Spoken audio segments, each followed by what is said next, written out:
Welcome to Tech Logic Explained. In this video, we are going to learn SQL from scratch in a simple and clear way. SQL, which stands for Structured Query Language, is the standard language used to communicate with databases. Almost every application you use today relies on SQL in some form. When you log into a website, create an account, place an order, or send a message, SQL is working behind the scenes to store and retrieve data. A database is a structured place where data is stored, and inside a database, data is organized into tables.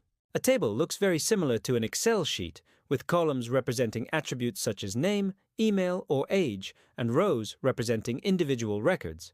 Understanding this structure is the foundation of working with SQL. The most commonly used SQL command is select, which allows us to read data from a table. Using select, we can retrieve all data from a table or only specific columns that we need. In real-world applications, we rarely want all data, so SQL provides the where clause to filter records based on conditions such as age, name, or status. This makes it possible to work efficiently with large amounts of data. SQL also allows us to sort results using order by, which is useful when displaying data in a readable format, such as alphabetical lists or sorted numerical values.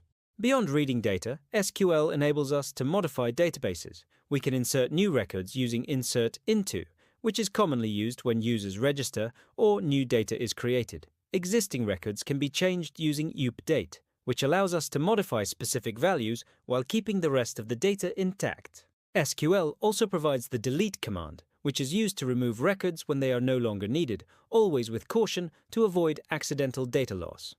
In real systems, data is often split across multiple tables to keep databases organized and efficient. To combine related data from different tables, SQL uses join operations, which allow us to connect tables based on common fields such as user IDs. This is how complex applications link users, orders, products, and other entities together. SQL is widely used in backend development, cloud systems, data analysis, enterprise software, and even artificial intelligence pipelines. Learning SQL gives you a strong foundation for understanding how modern systems manage data. If you master SQL basics, you unlock the ability to work with databases confidently and build scalable, data-driven applications. If you found this explanation helpful, don't forget to like the video, subscribe to the channel, and stay tuned for more clear and practical technology explanations. Thank you for watching.